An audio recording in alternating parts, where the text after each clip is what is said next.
constituait le cœur d'une thèse qu'il a soutenue il y a... Déjà longtemps. Non, pas longtemps, puisqu'il est tout jeune, mais quelques années.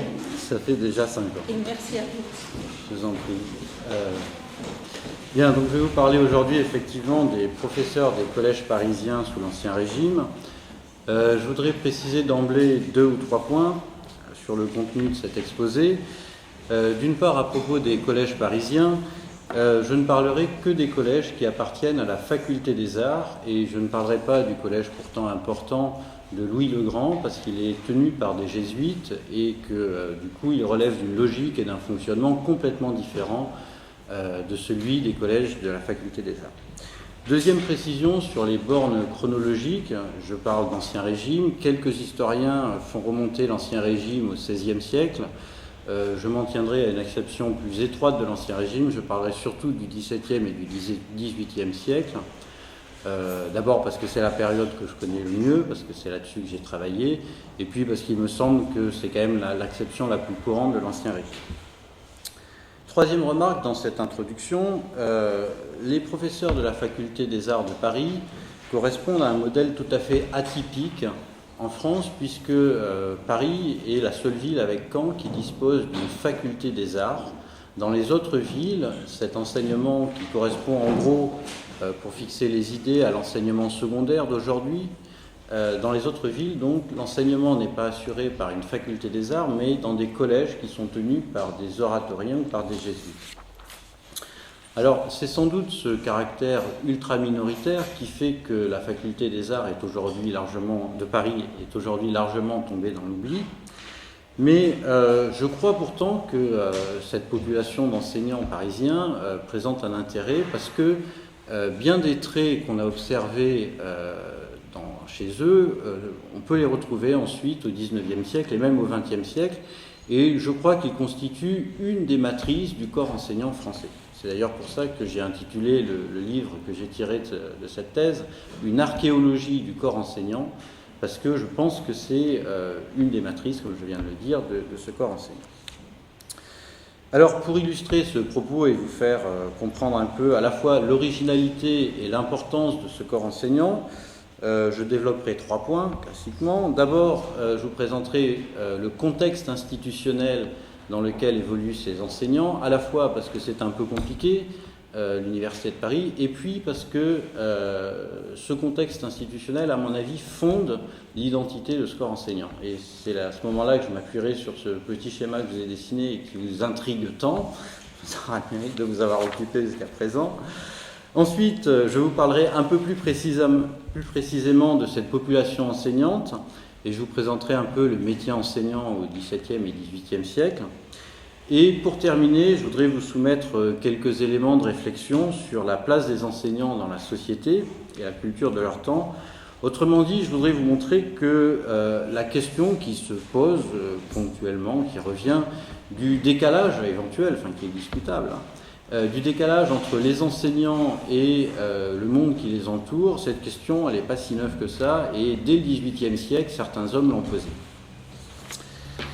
Donc, je commence par cette présentation des institutions, si vous voulez, qui entourent les enseignants. Ces enseignants qu'on appelle à l'époque professeurs ou régents, alors ne vous étonnez pas si je parle de régent, il ne s'agit pas du régent du royaume, mais il s'agit, régent est synonyme de professeur à l'époque. Donc ces professeurs dépendent en même temps de 3 institutions de nature bien différente. D'une part, l'université, qui est composée elle-même de 4 facultés. Deuxième institution, qui aujourd'hui est complètement oubliée et inconnue, c'était les nations. Et troisième institution, enfin, les collèges. Donc l'université, comme je l'ai dit, est composée de 4 facultés, 3 facultés supérieures, la faculté de théologie, la plus prestigieuse, une faculté de droit et une faculté de médecine. Et puis une 4e faculté qui est la faculté des arts et qui en fait correspond à notre enseignement secondaire d'aujourd'hui, qui a pour vocation de préparer les jeunes enfants ou adolescents à l'entrée dans les études supérieures. En fait, cette faculté des arts doit être comprise un peu comme une corporation au sens de métier parisien. C'est elle qui gère les enseignants, c'est l'autorité administrative dont ils dépendent, si vous voulez, et c'est cette faculté des arts aussi qui est chargée de délivrer les diplômes, de certifier finalement la qualité de l'enseignement qui est donné. Deuxième institution importante pour ces professeurs, ce sont les nations. Alors on compte 4 nations dans l'Université de Paris, la nation de France qui est la plus importante, et puis 3 autres nations, donc la nation de Normandie, de Picardie et la nation d'Allemagne. Alors qu'est-ce que c'est que ces nations? À l'origine, c'était des regroupements d'étudiants venus soit des provinces françaises, soit de l'étranger, qui éprouvaient le besoin de créer des liens de solidarité, et petit à petit, ces institutions, ces nations se sont, si vous voulez, institutionnalisées, et elles constituent au XVIIe et au XVIIIe siècle le cadre dans lequel les professeurs réalisent un certain nombre d'actes administratifs les plus importants de leur carrière. Et puis, j'en viens à la troisième institution, le collège, qui... alors ces collèges remontent en général à la fin du Moyen-Âge, je parle sous le contrôle de Marie-Madeleine Compère, et à l'origine, ces collèges n'offraient qu'une fonction d'hébergement et parfois quelques répétitions, mais l'idée était d'accueillir une communauté de clercs, en général des théologiens, qui trouvaient ici un moyen commode pour se loger. Alors, je viens donc à ce graphique, si vous voulez, ce noyau médiéval du collège, ça correspond au carré que j'ai dessiné à droite du graphique, ce collège médiéval avec sa fonction d'hébergement, qui comprend donc un principal et des boursiers essentiellement. Alors, la fonction pédagogique du collège ne se développe vraiment qu'à partir du XVIe siècle, si vous voulez, de la Renaissance, quand on commence à introduire dans ces collèges médiévaux un enseignement de la grammaire latine et une étude des textes latins, de ce qu'on appelle ensuite les humanités. Mais ce qu'il faut bien comprendre, c'est que à l'origine, cet enseignement est complètement étranger à l'enseignement traditionnel de la faculté des arts. C'est pour ça que finalement le collège médiéval, même à l'époque moderne, n'a retenu aucune des fonctions d'enseignement traditionnelles de la faculté des arts. Enfin, j'y reviendrai. Donc l'idée, c'est que ces professeurs qui enseignent les humanités classiques, le latin, l'étude de l'histoire romaine, ces enseignants à l'origine ne font pas partie du collège et sont des éléments complètement extérieurs. Alors, au cours du XVIe siècle, progressivement, cet enseignement est accepté par les professeurs traditionnels de la faculté des arts et petit à petit, les professeurs qui enseignaient dans ces collèges deviennent des professeurs de la faculté des arts comme les autres. Et le collège universitaire, désormais, accueille en son sein, dans ses murs, des cours, alors qu'à l'origine, il n'y avait... dans ces collèges, aucun cours. Et les cours de la faculté des arts se déroulaient plutôt à l'extérieur des collèges, parfois même pour certains dans la rue. Alors, à partir de la fin du XVIe siècle, donc l'institution phare de la faculté des arts, c'est le collège, y compris pour le corps enseignant, puisque c'est ce collège qui fournit un cadre matériel aux enseignants, il lui fournit une salle de classe, il lui fournit un public, qui sont les élèves qui résident dans le collège, et souvent, il fournit aussi à ses enseignants un logement. Mais ce qu'il faut comprendre, c'est que du fait de leur origine finalement extérieure au collège, les enseignants ont conservé à l'intérieur du collège une forte indépendance. Alors, tous les collèges parisiens n'ont pas cette évolution, ce passage, si vous voulez, du collège médiéval avec une fonction essentiellement d'hébergement vers un collège moderne d'humanité. Ce passage n'a pas été si linéaire que je le présente de manière assez rapide, et seule une partie des collèges parisiens a pu, si vous voulez, s'étendre du carré originel qui se trouve à droite jusqu'au grand rectangle qui correspond au collège des XVIIe et XVIIIe siècles. En gros, seule une dizaine d'établissements ont eu suffisamment d'élèves, suffisamment de moyens pour mettre en place à l'intérieur de leurs murs un cursus d'humanité complet. Alors, ces 10 collèges qui correspondent, qu'on appelle les collèges d'exercice ou grands collèges, Ce sont les collèges les plus connus de l'Université de Paris, en tout cas au XVIIe et XVIIIe siècle. Ce sont les collèges de Beauvais, du Cardinal Lemoine, des Grassins, de La Marche, de Lisieux, de Montaigu, de Navarre et de Plessis. Alors tous ces collèges se situent ici dans le 5e arrondissement, entre en gros la place du Panthéon actuelle et la Seine. Alors il y en a qu'un qui est un peu périphérique, c'est le collège d'Harcourt, mais qui n'est pas loin d'ici puisqu'il est juste à la limite du 6e arrondissement. Donc on a bien un système scolaire, si vous voulez, qui se situe au cœur du 5e arrondissement. Alors, j'ai cité là 9 collèges, ce qui correspond à peu près aux établissements qui sont en fonctionnement autour de 1650. Un dernier collège est fondé dans l'Université de Paris, dans la faculté de Paris. C'est le collège des 4 Nations, qu'on appelle aussi le collège de Mazarin, parce qu'il a été fondé par Mazarin, et qui, lui, est plus périphérique par rapport à ses collèges originels, puisqu'il correspond à l'actuel Institut de France, donc à l'autre bout du 6e arrondissement. Dernier élément sur cette géographie, si vous voulez, scolaire, et sur les collèges parisiens. En 1762, on décide d'expulser les jésuites de France. Ils perdent donc leur grand collège de Louis le Grand, et ce collège est récupéré par la faculté des arts de Paris. Et en réalité, ce sont les professeurs qui exerçaient dans le collège de Beauvais qui assurent désormais les cours dans le collège de Louis le Grand.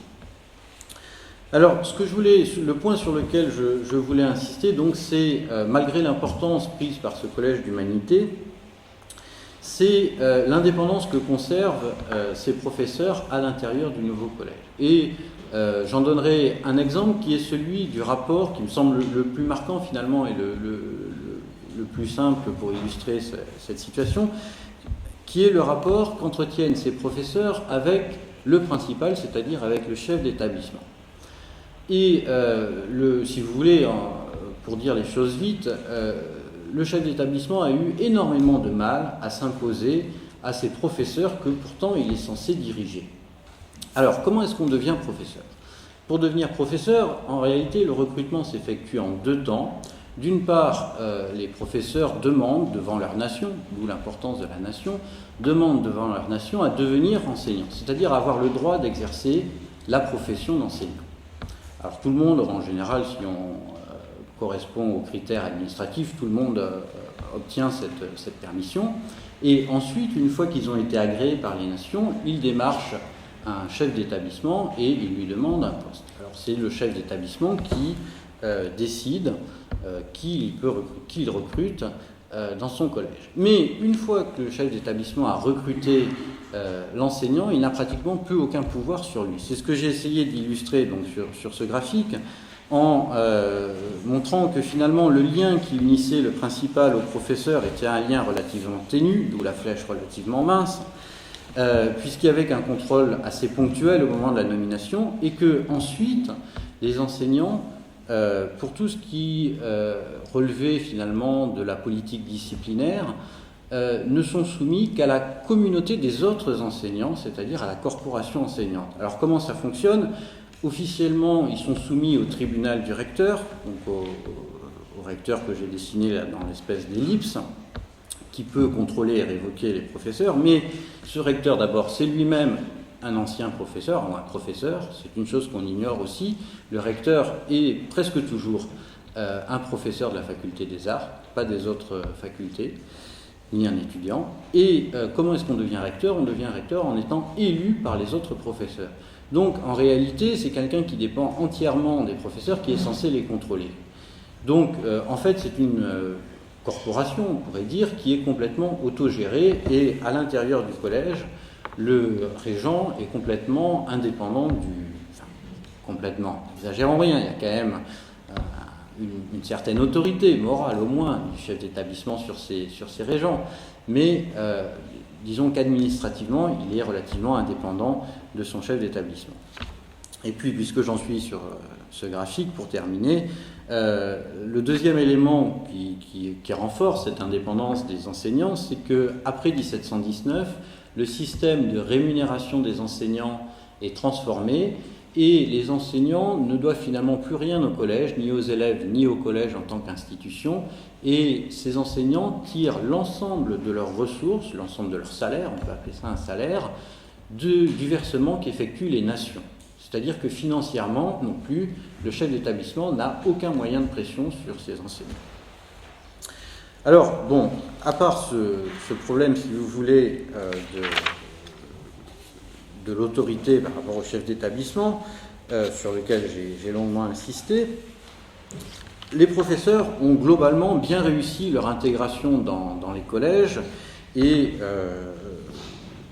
ce collège constitue désormais leur cadre de vie habituel. C'est, autant au Moyen-Âge, ils étaient extérieurs au collège, autant à partir du XVIe siècle, le collège, c'est leur lieu de travail et même leur lieu de vie pour tous ces enseignants.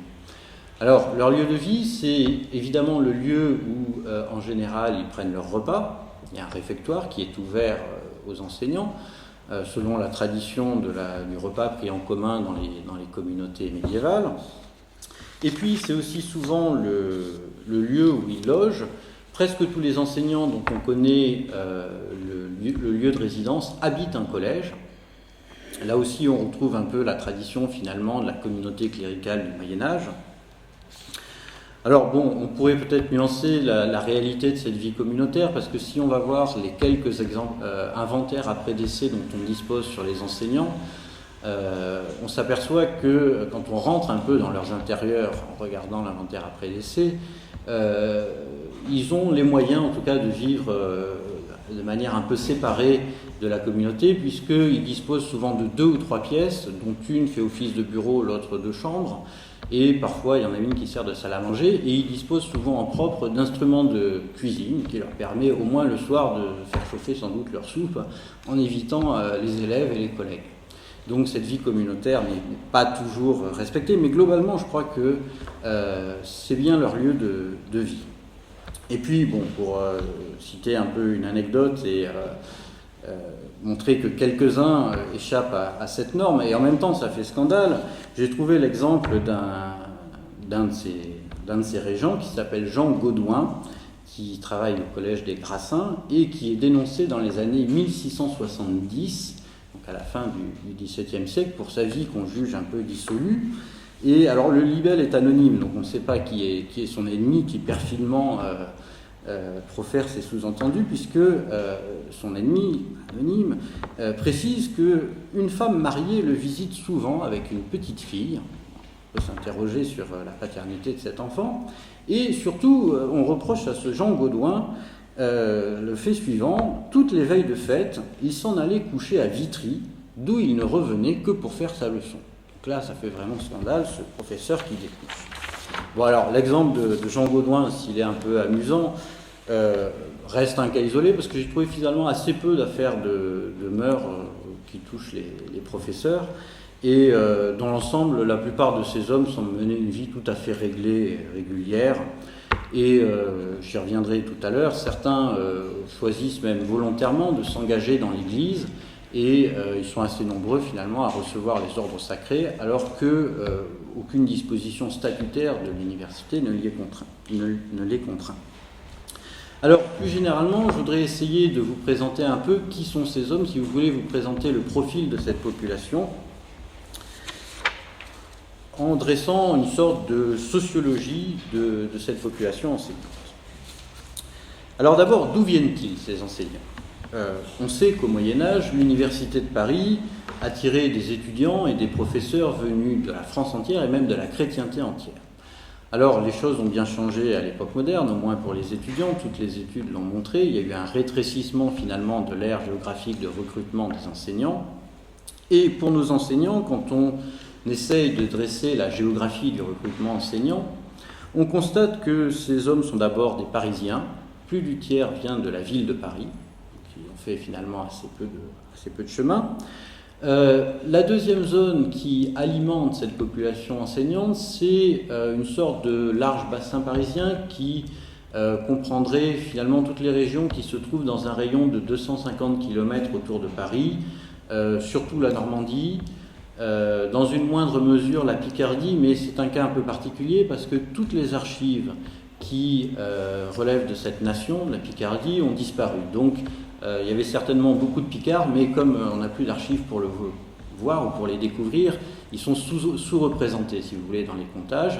Et puis il y a aussi de nombreux enseignants qui viennent finalement d'une région comprise entre Paris et la Loire. Donc cette zone représente à peu près 40-43% de l'ensemble des enseignants. Alors avec Paris, on arrive à peu près à 80% des enseignants. Et puis il nous reste à peu près 15%, 1 sur 7, qui vient du sud de la Loire. Donc finalement, ces régions méridionales sont assez peu représentées. Et on n'a pas, pour le recrutement de la corporation enseignante parisien, d'espace national unifié. Le rayonnement, si vous voulez, l'attraction de Paris ne dépasse pas finalement la Loire. Et puis il nous reste un petit 5% pour les régions qui appartiennent à la nation d'Allemagne, c'est-à-dire qui viennent des diocèses soit du nord-est de la France, essentiellement la Lorraine, soit des pays du nord de l'Europe. Et en réalité, parmi ces gens, on compte seulement quelques Irlandais qui sont catholiques et donc qui ont perpétué la tradition de venir dans l'université de Paris. Et on n'a pratiquement aucun, ni anglais, ni hollandais, allemand, etc. Deuxième question qui m'a intéressé sur les origines, c'était les origines sociales des enseignants.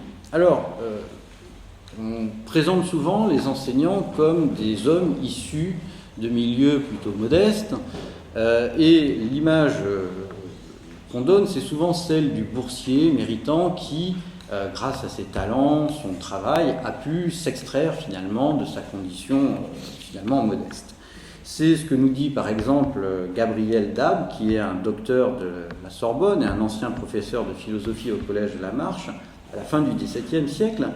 D'où sortent les enseignants, que nous dit-il, je le cite, « Ce sont des écoliers de médiocres conditions dont on fait les professeurs, les curés et la plupart de ceux qui enseignent ou conduisent les autres dans l'université ou dans l'église. » Alors l'idée est vraiment perdure tout le long du XVIIIe siècle, puisque en 1762, je trouvais une autre citation, mais on pourrait en citer des dizaines, qui nous explique que les deux conditions qui déterminent ordinairement un homme à se charger de l'emploi pénible de l'éducation et qui l'en rendent capable sont la pauvreté et la science.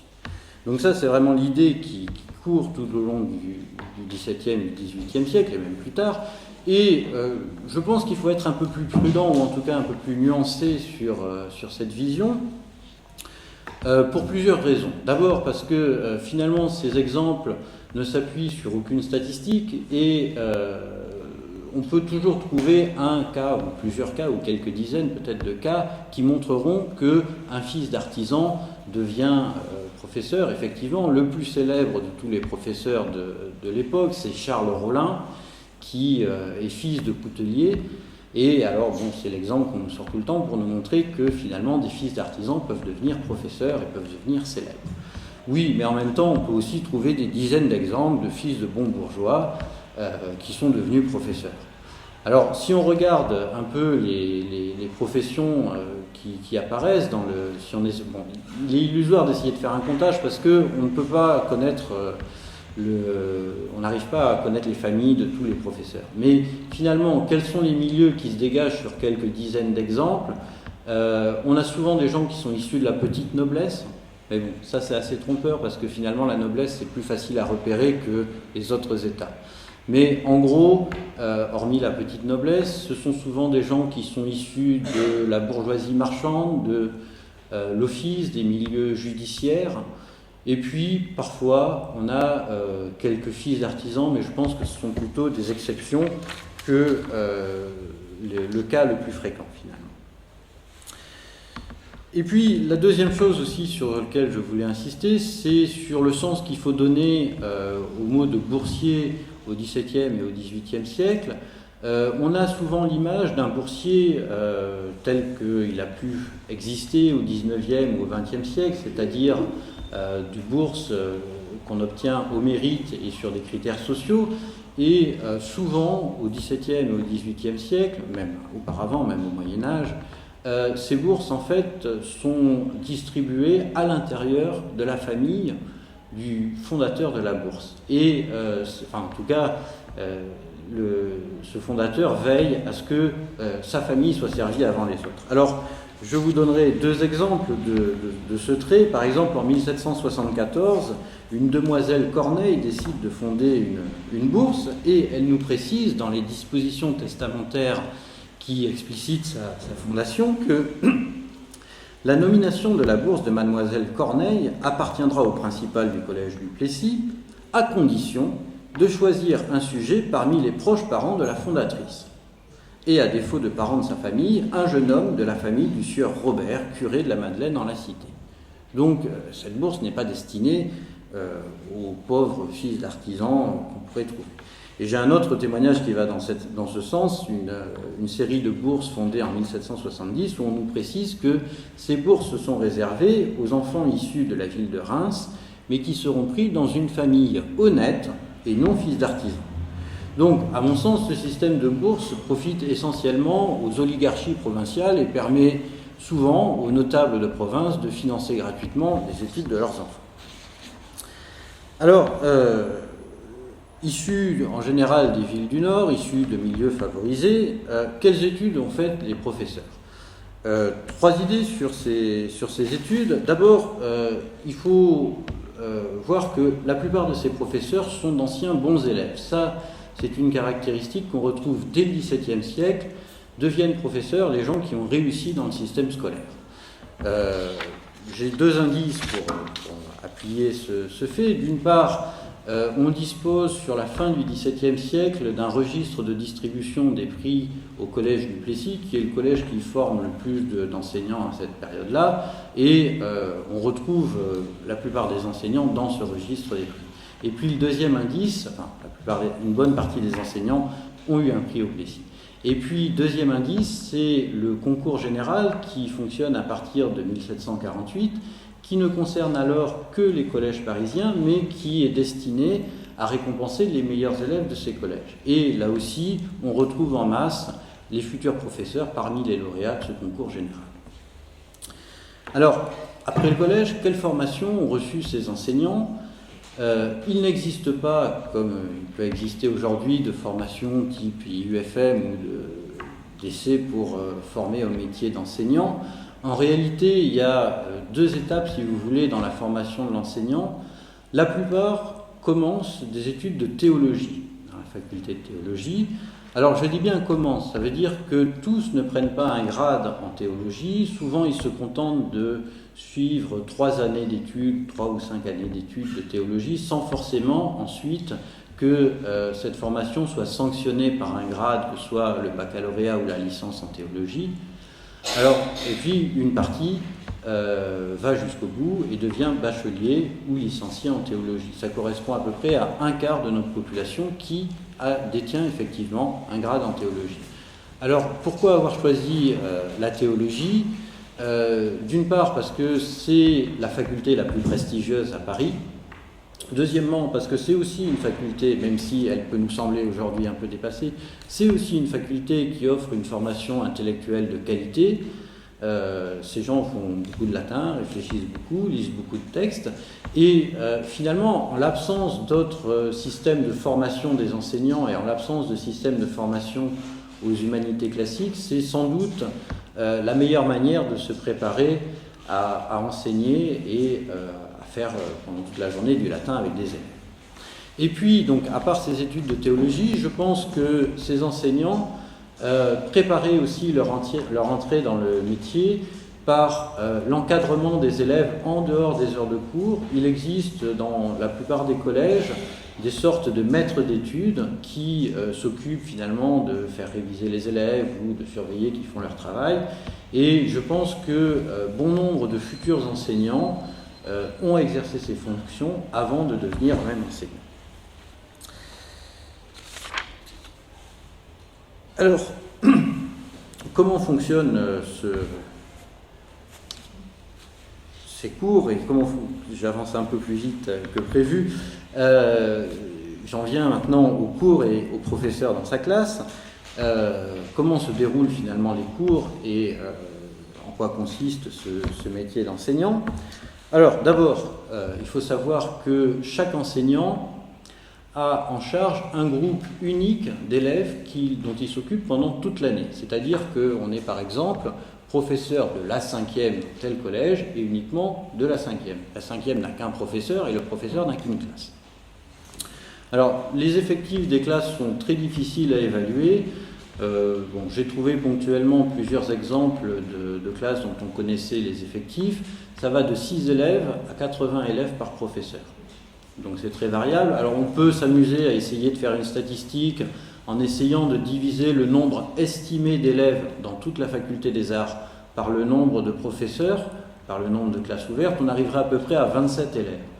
Mais bon, je pense que cette statistique n'a pas tellement de sens et que ça donne un ordre de grandeur. Mais il faut voir que les effectifs varient beaucoup en fonction surtout du prestige du professeur, de son succès, de sa réputation, alors que d'autres professeurs n'arrivent à attirer pratiquement aucun élève.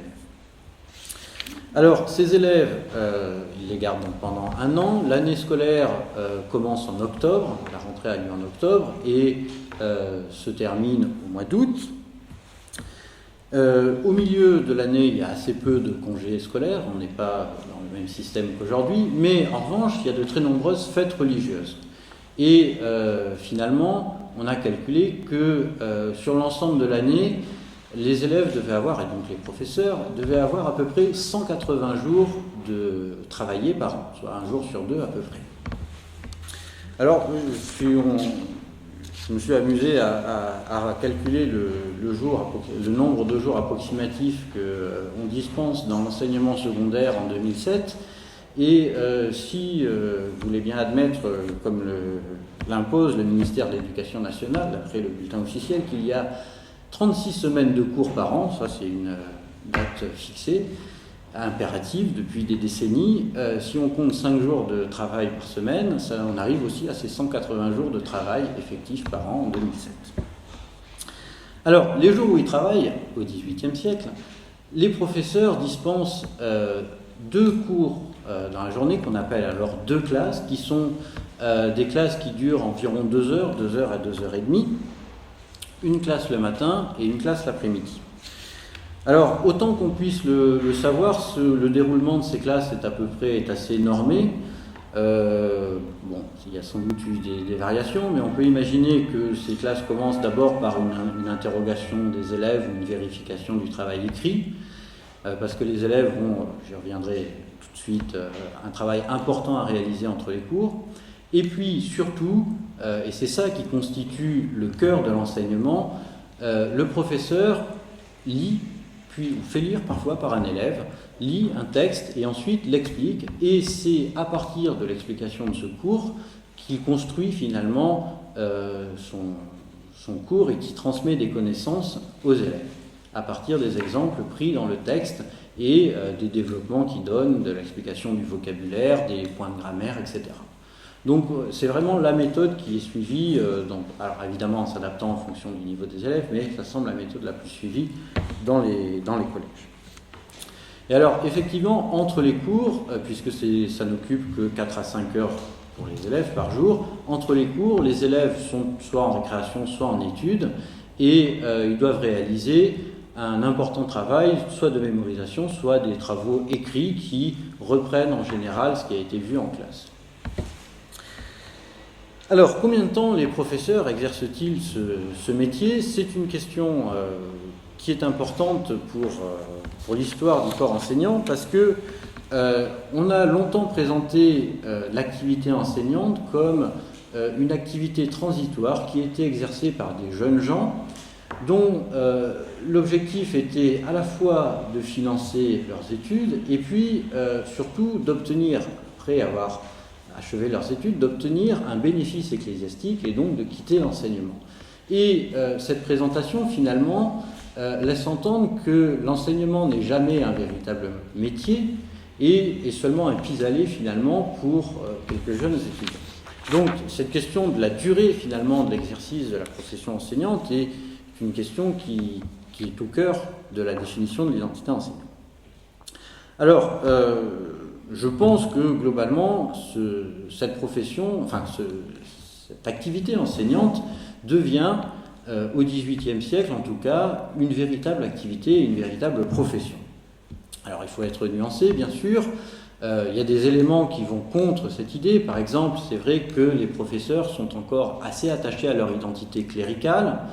On sait qu'à peu près un tiers des enseignants ont reçu un ordre sacré, c'est-à-dire qu'ils sont clercs ou diacres ou prêtres. Tous ne sont pas prêtres, loin de là. Mais bon, ça ne représente qu'une petite partie qu'un tiers de la population. Et surtout, ça n'a rien d'obligatoire, c'est-à-dire que on peut très bien être un enseignant reconnu dans l'Université de Paris sans être lié à l'Église. Et puis, le deuxième argument qui plaide en faveur de l'émergence finalement d'une véritable profession enseignante, c'est que si on regarde la durée de ces carrières, en général, elles ne durent pas 3 ou 4 ans, mais la plupart d'entre elles durent 20 à 30 ans. Alors, on a différents moyens d'essayer d'approcher cette durée, mais tous les indices convergent dans ce sens. Par exemple, quand on fait des coupes ponctuelles de la population en place, on a des annuaires des professeurs qui exercent à Paris pour ça, on s'aperçoit que les enseignants ont en moyenne 12 ans d'ancienneté au moment où ils exercent, ce qui signifie que globalement leur carrière va durer bien plus que 12 ans, en gros le double de ces 12 ans. Et puis on s'aperçoit aussi que beaucoup d'enseignants arrivent à obtenir le statut d'émérite. Alors, le statut d'émérite, c'est un statut qu'on obtient quand on a exercé 20 ans à Paris. Bon, au début, c'était 14 ans dans certaines nations, mais finalement, on unifie le statut au XVIIIe siècle et il faut avoir exercé 20 ans pour obtenir ce statut. Et c'est un statut qui permet à ces professeurs d'obtenir une retraite. Alors, c'est sans doute un des premiers corps professionnels français qui bénéficie d'une retraite jusqu'à la fin de ses jours, et une retraite qui est assez conséquente, qui permet de vivre tout à fait décemment. Alors, à mon sens, l'allongement de la durée des carrières enseignantes et finalement la stabilisation à l'intérieur de la fonction enseignante d'une population qu'on disait tentée par la carrière ecclésiastique, à mon avis, cette stabilisation s'explique avant tout par l'amélioration de la condition matérielle des enseignants et l'amélioration de leur salaire. Ces revenus enseignants, en fait, ont évolué au cours des XVIIe et XVIIe siècles avec une réforme extrêmement importante en 1719 qui transforme complètement le système de rémunération des enseignants. Avant 1719, les enseignants avaient 4 sources de revenus. D'une part, les élèves leur versaient des gages, payaient leurs professeurs, si vous voulez. Mais ce revenu, finalement, n'était pas très, très important au XVIIe siècle parce qu'il y avait de moins en moins d'élèves dans les collèges et souvent, les professeurs n'arrivaient pas à remplir leurs classes. En plus, il y a trop de collèges à Paris. Les jésuites ont ouvert un collège qui a un immense succès et qui, en plus, n'exige pas la même rémunération. Le collège de Mazarin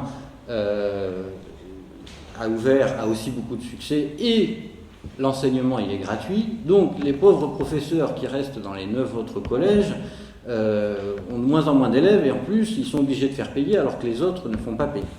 Donc, cette source de revenus est peu importante.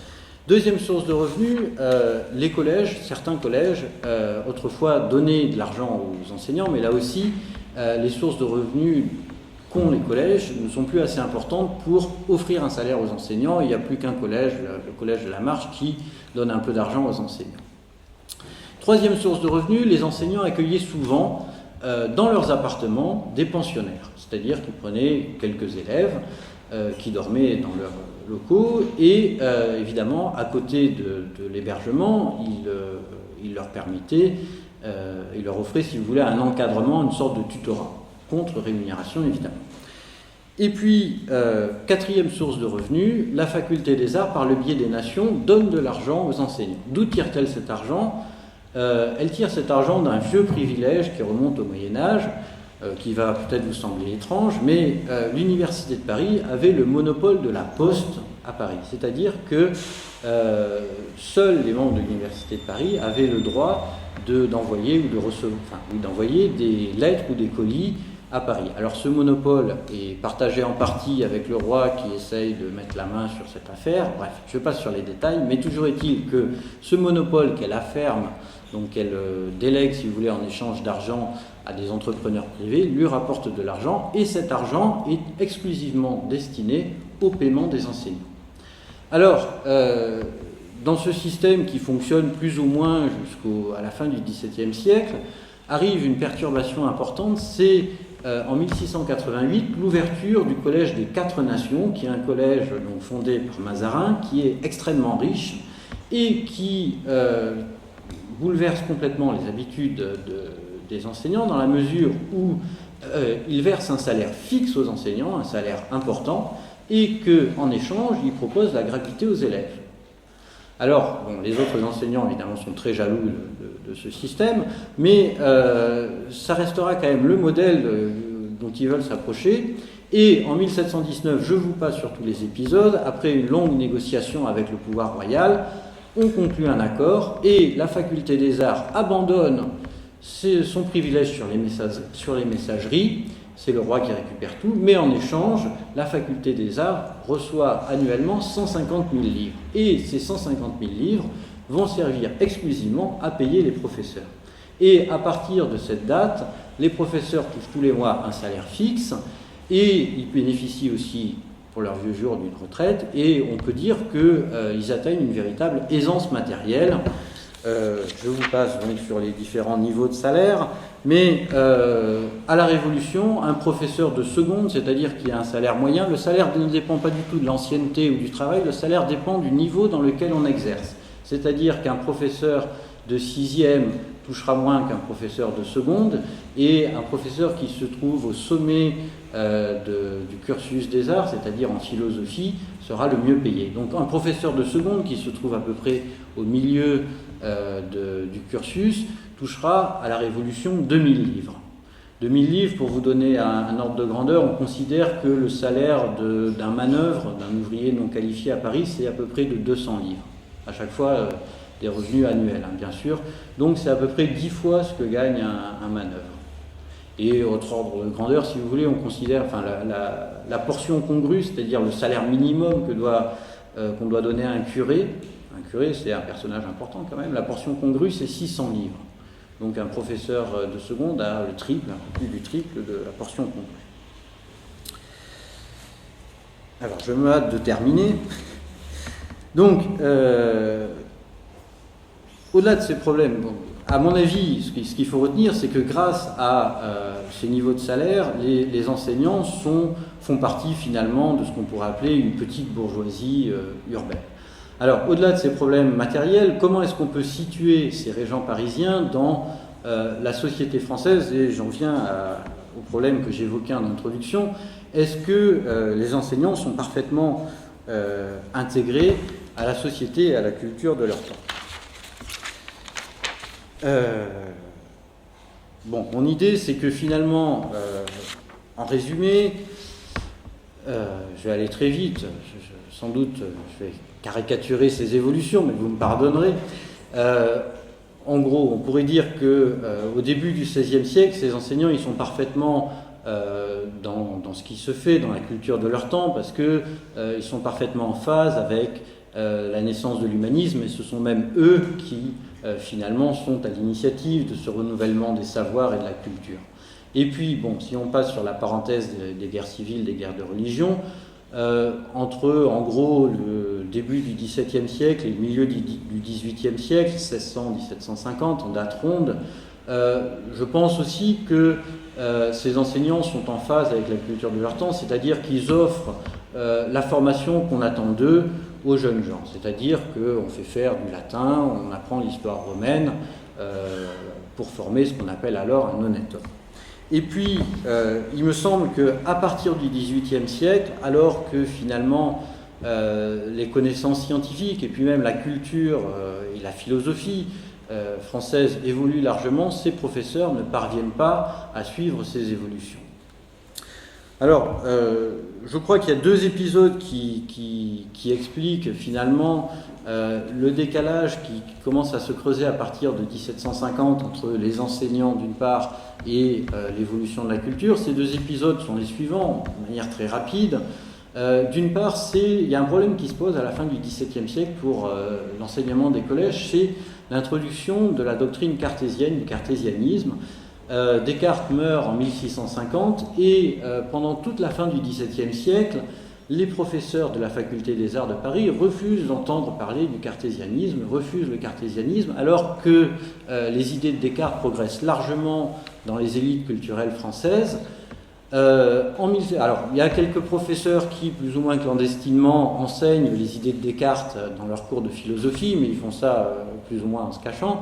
Et en 1704 encore, tous les professeurs de la faculté des arts signent un formulaire dans lequel ils s'engagent à ne pas enseigner le cartésianisme. Alors finalement, bon, en 1721, on accepte le cartésianisme, mais cet épisode, à mon avis, marque la faculté de deux manières. D'une part, on a vu que les enseignants étaient quand même très attachés aux doctrines anciennes, parce que ceux qui concurrencent, ce que le cartésianisme vient concurrencer, c'est la doctrine traditionnelle d'Aristote, qui est enseignée depuis le Moyen-Âge dans la faculté des arts. Et c'est cette doctrine que les professeurs refusent d'abandonner. Donc d'une part, un certain conservatisme, et d'autre part, ils ont mis finalement tellement de temps à accepter le cartésianisme que tout au long du XVIIIe siècle, ils s'attachent à cette doctrine et ils ont beaucoup de mal à intégrer les nouveautés qui pourraient remettre en cause le cartésianisme, qu'ils ont mis tant de temps à accepter. Et en particulier, quand se posera le problème du newtonisme, c'est-à-dire quand on commencera à réfléchir un peu sur la physique de Newton, qui rentre en partie en contradiction avec les idées de Descartes, les professeurs, jusqu'à la Révolution, certains professeurs refuseront d'intégrer cette nouvelle doctrine. Et puis le deuxième épisode, il faut que je passe très vite, qui mobilise les enseignants et qui, à mon avis aussi, les enferme dans une forme de conservatisme, c'est le second jansénisme. Donc c'est le développement au début du XVIIIe siècle, le rebondissement de l'affaire jansénisme, et un certain nombre de figures importantes de la faculté des arts, dont le plus connu, Charles Rollin, s'engagent corps et âme dans la défense du second jansénisme.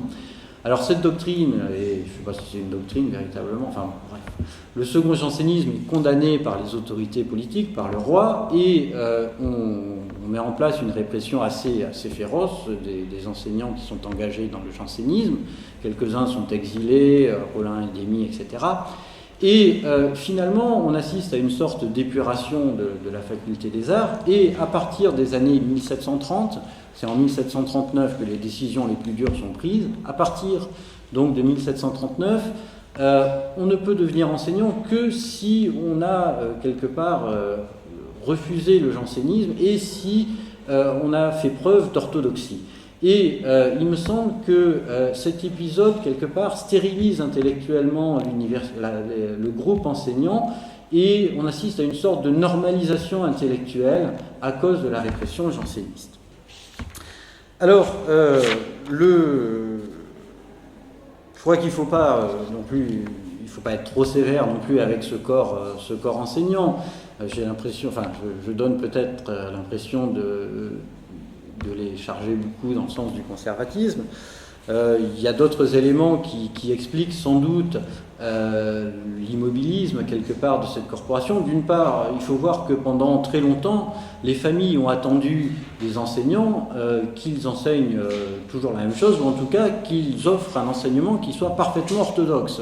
Les familles, pendant très longtemps, ont eu très très peur des nouveautés. Autre élément aussi qui a sans doute joué dans le sens d'un certain immobilisme, il n'existe aucun lien institutionnel finalement entre les institutions de recherche et les institutions d'enseignement. Il n'y a pas d'université qui serait chargée de répercuter les nouveautés finalement scientifiques. Et puis ces enseignants, ils sont là pour enseigner le latin et puis l'histoire romaine, les humanités classiques. Et dans le cursus de la faculté des arts, il n'y a que 2 années à la fin du cursus, les années de philosophie, où ils auraient pu finalement intégrer les nouveautés qui se sont présentées au cours du XVIIIe siècle.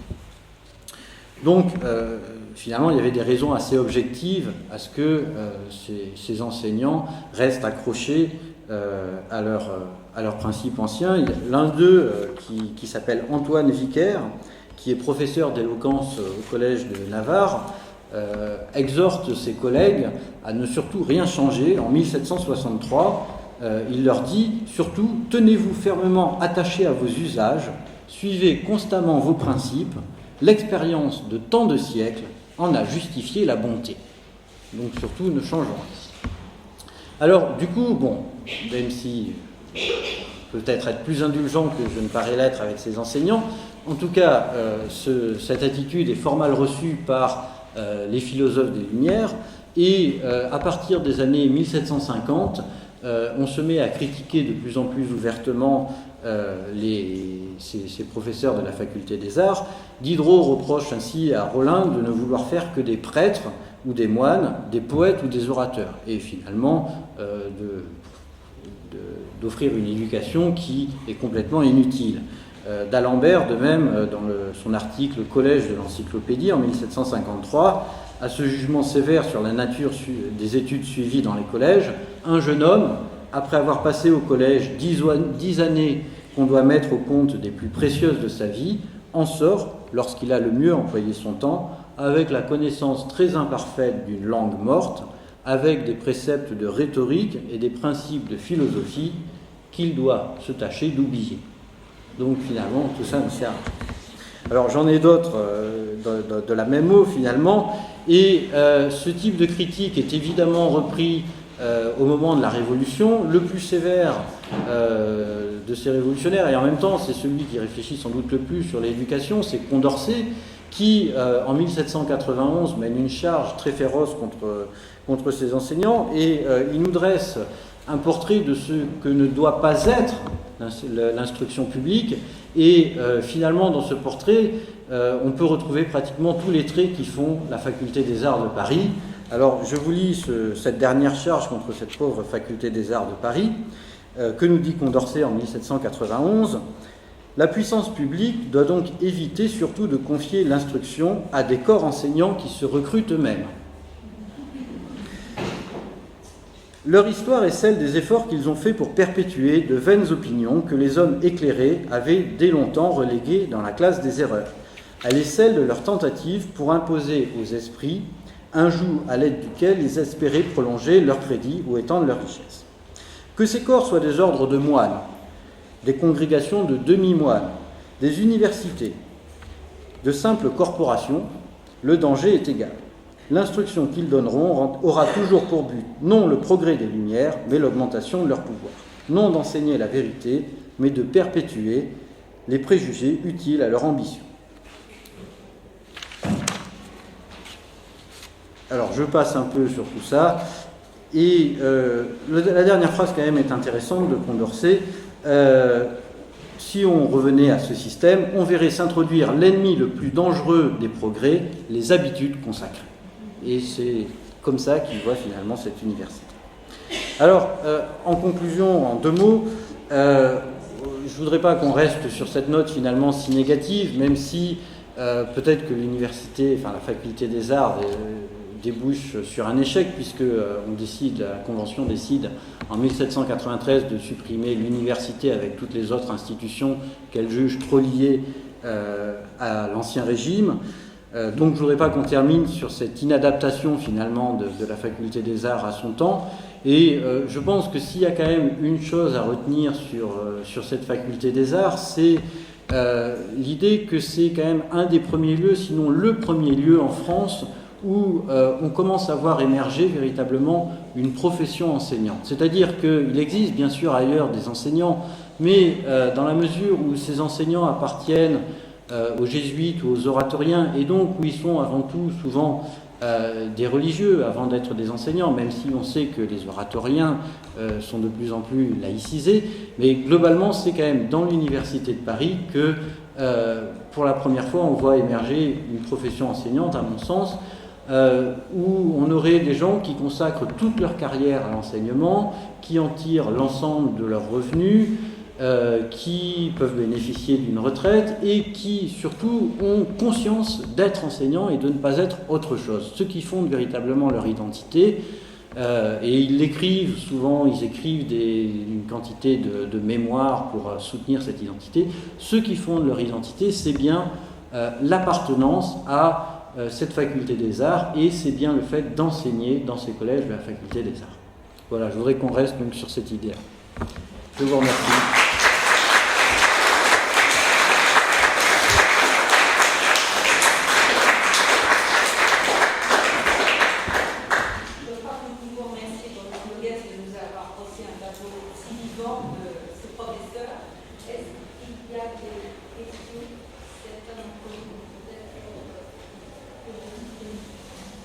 Oui.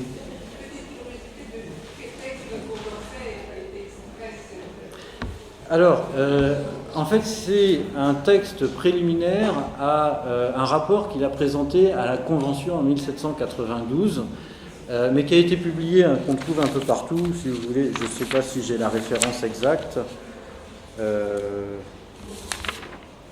Non, si, sur l'instruction, ça s'appelle « Sur l'instruction publique, troisième partie, questions préliminaires à résoudre ». C'est un texte donc publié en 1791. Et je pense que vous le trouverez assez facilement. Dans quelle langue était fait l'enseignement ? En latin. L'enseignement, les cours, oui, les cours ont lieu en latin. Alors progressivement, on introduit le français au cours du XVIIIe siècle, mais les cours sont en latin. Il s'agit d'un monde exclusivement masculin, parmi les professeurs, mais parmi les étudiants aussi. Ah oui, vous avez raison, madame, de poser la question brûlante. Vous avez raison, madame, de poser la question brûlante du genre et de l'éducation des filles. Je n'en ai pas parlé parce qu'elles sont totalement absentes. Et elles n'ont rien à faire dans les collèges. Ni comme étudiantes, ni comme enseignantes.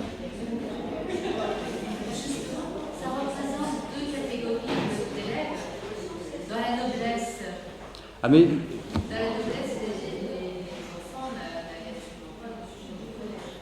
Si, une partie, mais les garçons seulement pouvaient venir dans les collèges de l'Université de Paris.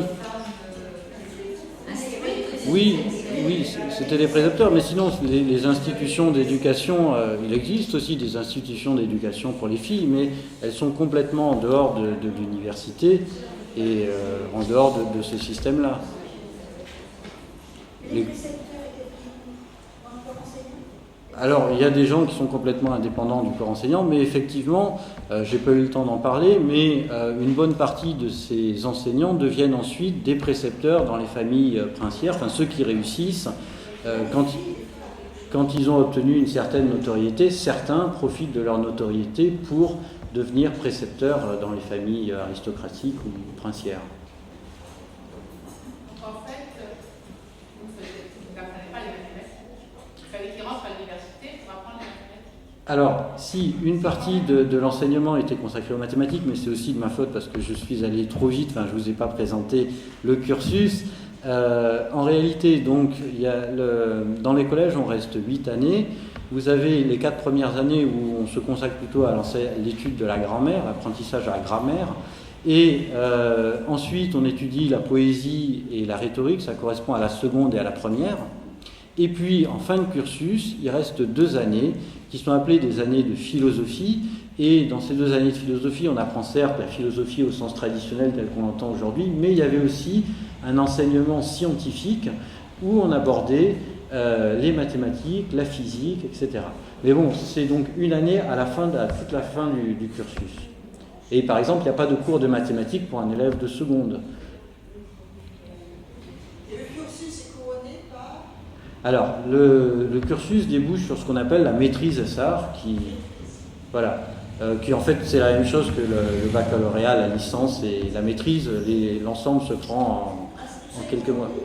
Alors, il y a plusieurs étapes, Marie-Madeleine vous en parlera encore mieux que moi, mais globalement c'est le même diplôme qu'on obtient à la fin des années de philosophie. Même si ça semble différent parce qu'il y a le nom de baccalauréat, de licence et de maîtrise, il ne faut pas avoir l'image finalement de la maîtrise ou contemporaine qui correspondrait à 4 années d'études ou la licence 3 années.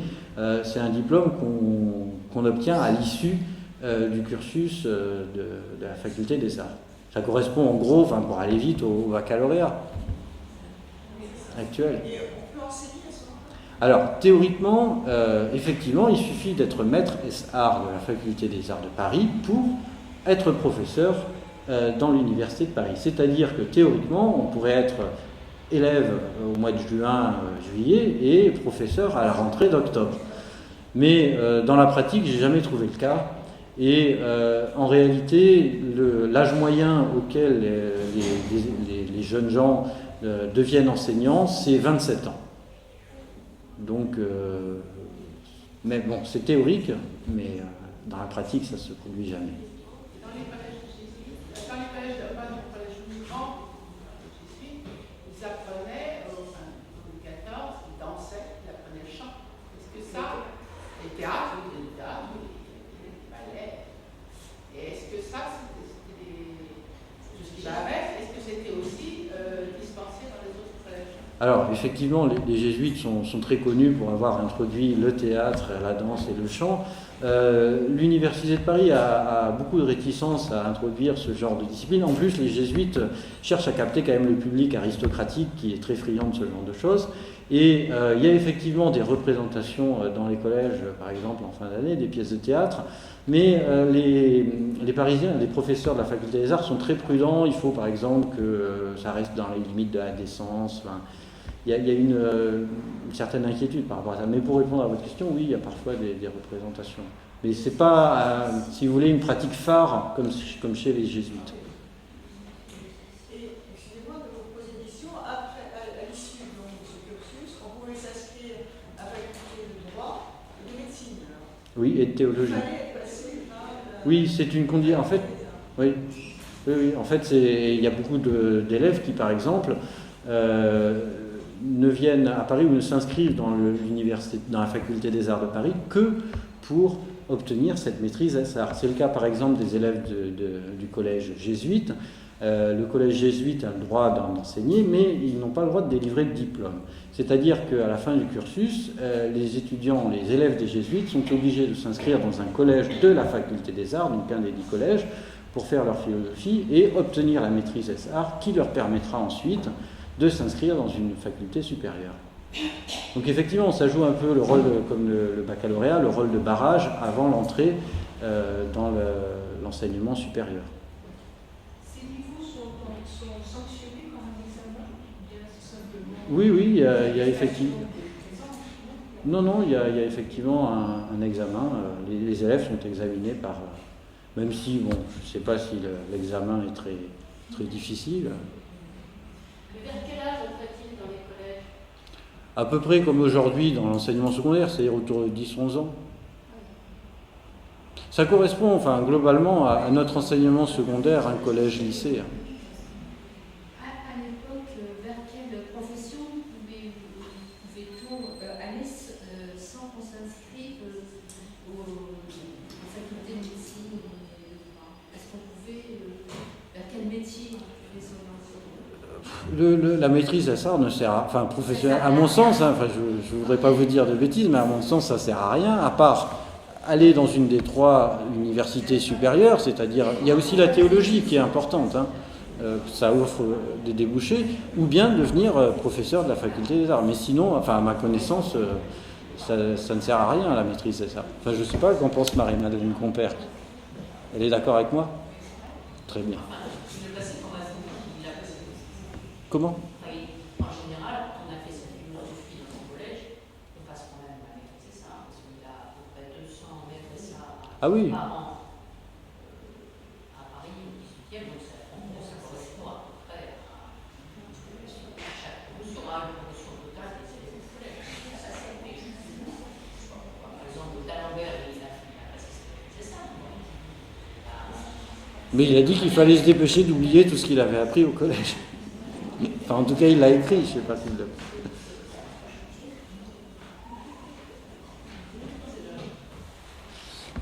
Ça servit de modèle finalement à notre enseignement actuel. Mais c'est ce que je pense. En même temps, bon, il faut pas projeter trop son sujet. C'est aussi, il faut rester prudent parce que je crois qu'on peut toujours trouver une antériorité à un phénomène si on a envie de le projeter. Donc, je il faut rester prudent, mais je pense effectivement que c'est un modèle qui est peu connu, et on a vu que les jésuites finalement, et je pense que c'est un tort, que la faculté des arts de Paris, même si elle est atypique, est importante.